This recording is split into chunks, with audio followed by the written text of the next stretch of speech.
My name's Jake Renshaw, and if there's one thing you should know about me, it's that I don't forget being humiliated, especially not by family.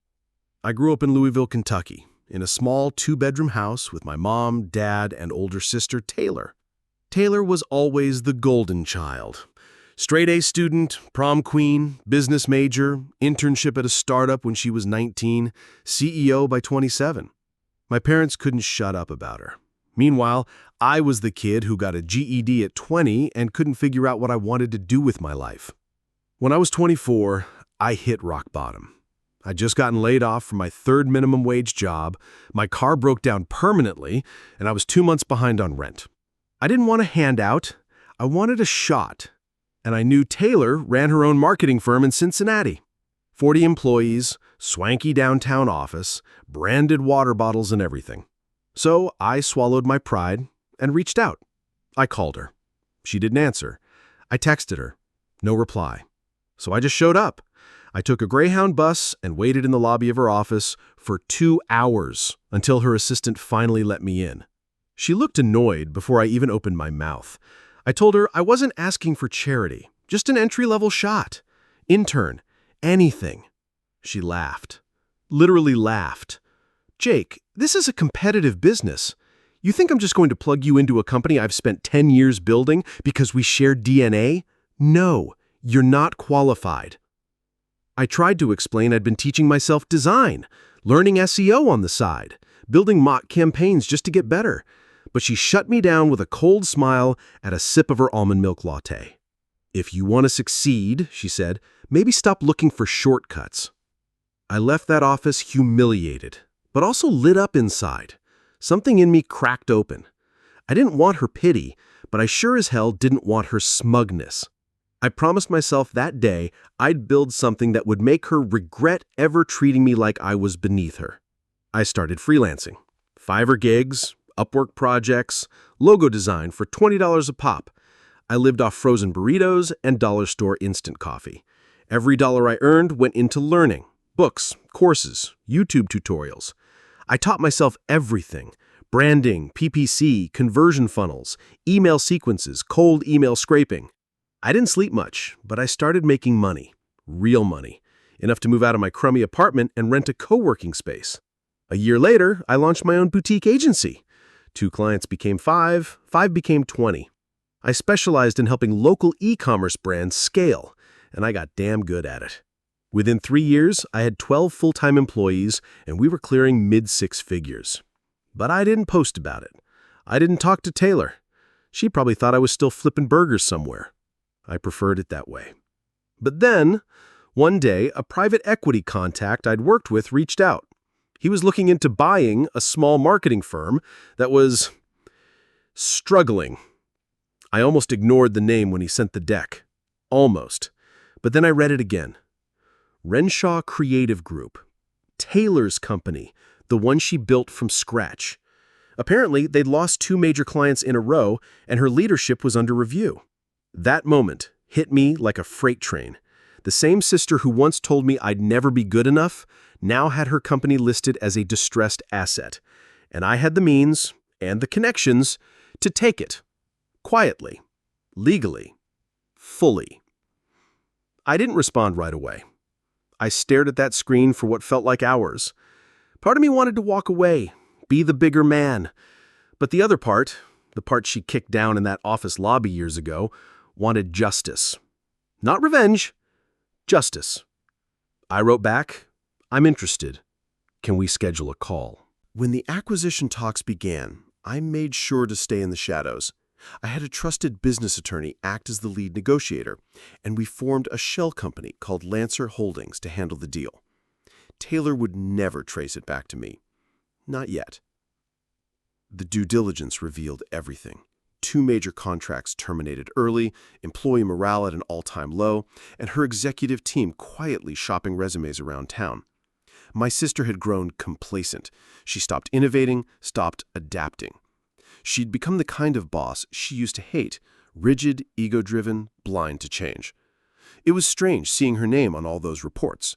Her cold professionalism stripped down to numbers, KPIs, losses. I remembered sitting in her office 5 years earlier, getting laughed at for dreaming too big. Now I was staring at her failure on paper. The PE firm only wanted the assets, her client list, the software stack, the brand equity. They didn't care who ran the place. They wanted to gut it, flip it, and move on. I had a different plan.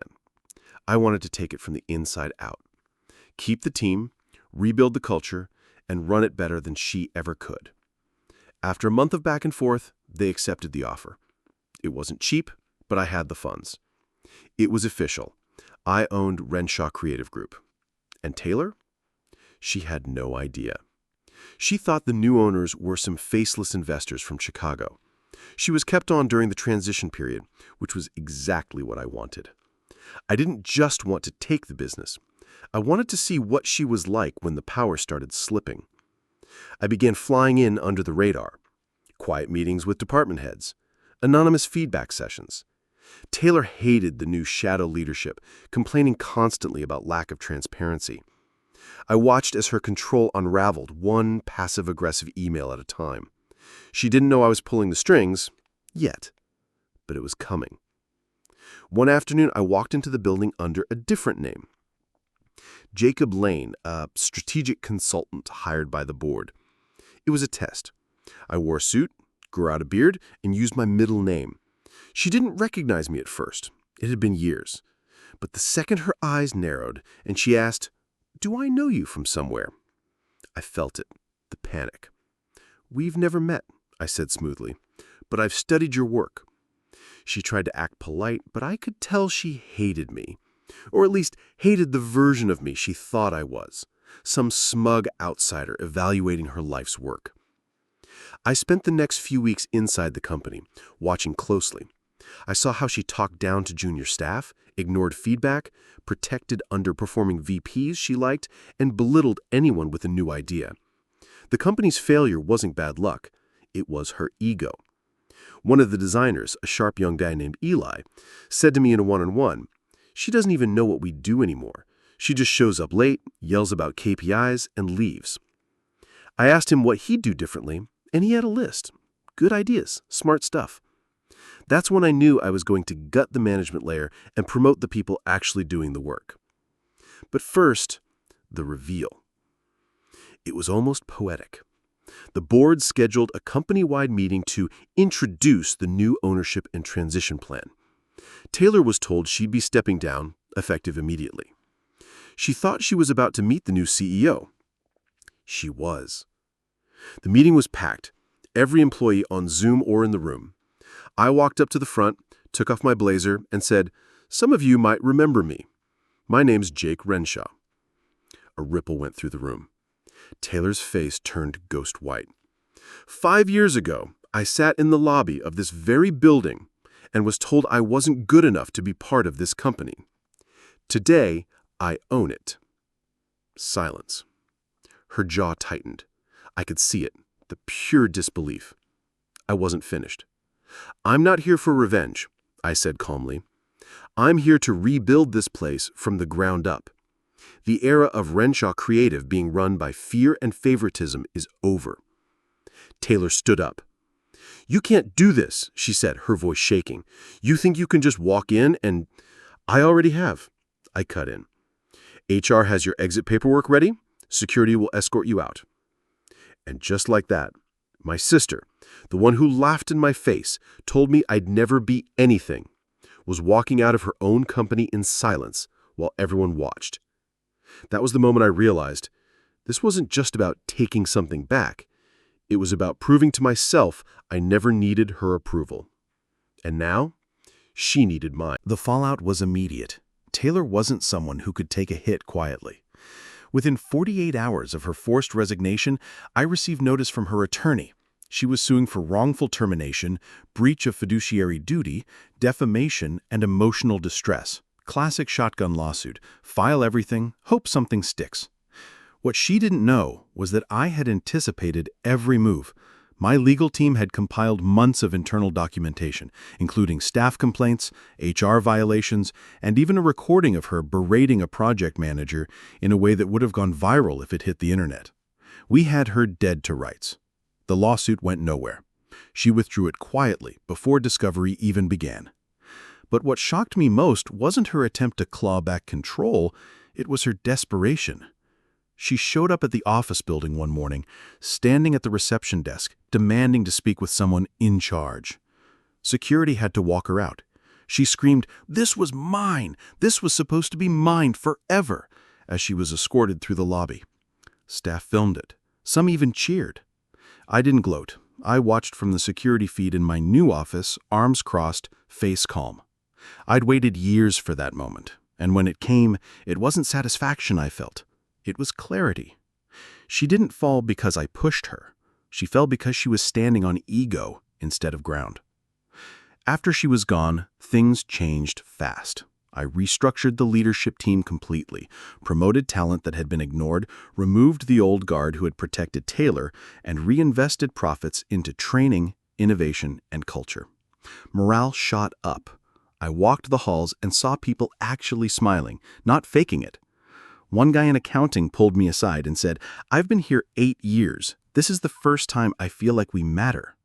We started landing clients Taylor had once called not worth the effort. Our revenue projections doubled in 2 quarters. Words started spreading. Articles popped up online. New leadership, new life, the stunning turnaround at Renshaw Creative.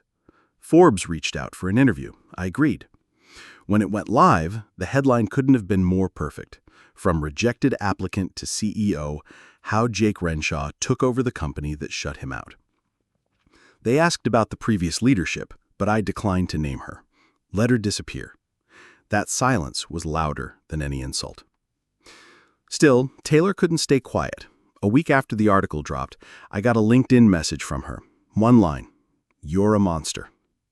I didn't reply at first. I let it sit. Then, late that night, I typed, "Still want to know what I do for a living?" and hit send. She left me on read. 2 days later, she tried to start a competing agency. She reached out to some of our former clients, hoping to lure them away. None of them bit. In fact, a few forwarded her emails to me. "Thought you'd want to see this," one said. The subject line was desperate. "Let's rebuild together." I didn't need to respond. She was imploding on her own. Her LinkedIn posts got fewer and fewer likes. Her former allies were now either working for me or pretending they never knew her. Her name stopped showing up in Google alerts. She'd gone quiet. For someone like her, that was the worst punishment possible. Months passed. Taylor's name had all but vanished from the business world. Her competing agency never officially launched. The LLC she registered was quietly dissolved after just 3 months. Rumor was she'd burned through what was left of her savings trying to secure office space and staff, but no one trusted her anymore. I heard she'd applied for executive consulting roles in 3 different cities. Every one of them reached out to someone in my circle for a reference. They all got the same answer: "She's not who you think she is." There was no smear campaign. I never lied. I didn't need to. Her reputation undid her faster than I ever could.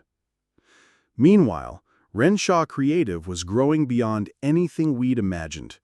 We opened a second office in Austin, started poaching talent from firms that once looked down on us. One day I was invited to speak at a marketing leadership summit. As I walked on stage, someone in the crowd shouted, "Show us the resume she rejected." Everyone laughed. It had become a bit of an inside joke in the industry. That rejection letter she sent me years ago, I kept it framed in my office. Not out of spite, as a reminder of where I came from. But I wasn't angry anymore. The revenge had already happened. What I felt now was peace. She'd made her choices, and I'd made mine. The difference was, I learned. I built something better, stronger, more human. Then something happened I didn't expect. One of Taylor's former assistants, a quiet woman named Paige, reached out to me. She said she was working retail, trying to make ends meet after Taylor blacklisted her for disloyalty. I brought her in for coffee. She told me stories I hadn't even known, how Taylor manipulated vendors, cut bonuses for staff she didn't like, how she took credit for other people's ideas. Paige seemed ashamed just to speak it out loud. I didn't know how to get away, she said. She made us feel like we owed her everything. I hired her on the spot, not out of pity, because I knew she was capable. Within 2 months, she was running our entire project management division. She told me, quietly, "Thank you for getting her out. You didn't just save this company, you saved a lot of us." That hit different, because revenge wasn't about headlines or payback anymore. It was about legacy. I didn't just take something from Taylor. I rebuilt something she had poisoned. And every time we succeeded, it was a reminder that integrity always outlasts manipulation. I got one final email from her 6 months later. No subject line, just 5 words. "Are you proud of yourself?" I closed the email, took a deep breath, and smiled. I didn't reply. I didn't need to. I was more than proud. I was finally free. The year after I took over Renshaw Creative, I found myself driving past the strip mall near where Taylor used to live. I hadn't meant to go there. It was a detour. Traffic rerouted me. But something told me to stop. I parked, stepped out, and walked to the small corner cafe we used to eat at as kids. Back then, we were close. She'd split a brownie with me, tell me stories about what kind of boss she'd be someday. She'd say, "I'll build something huge, and you'll work for me." I used to laugh. I looked up to her once. That's the part no one talks about in revenge stories, how the people who hurt you the most were once your heroes. Inside the cafe, the barista recognized me. He asked for a photo, said his girlfriend worked in marketing and worshipped our company now. I smiled for the picture, gave him a huge tip, and walked out with my coffee. Across the street was a for rent sign on what used to be her consulting office. Empty windows, faded logos still peeling off the glass. The metaphor, if I'd ever seen one. Back at headquarters, we were preparing for a merger. A huge firm in New York wanted to buy in, not take over, just partner. 10 years ago, that would have sounded impossible.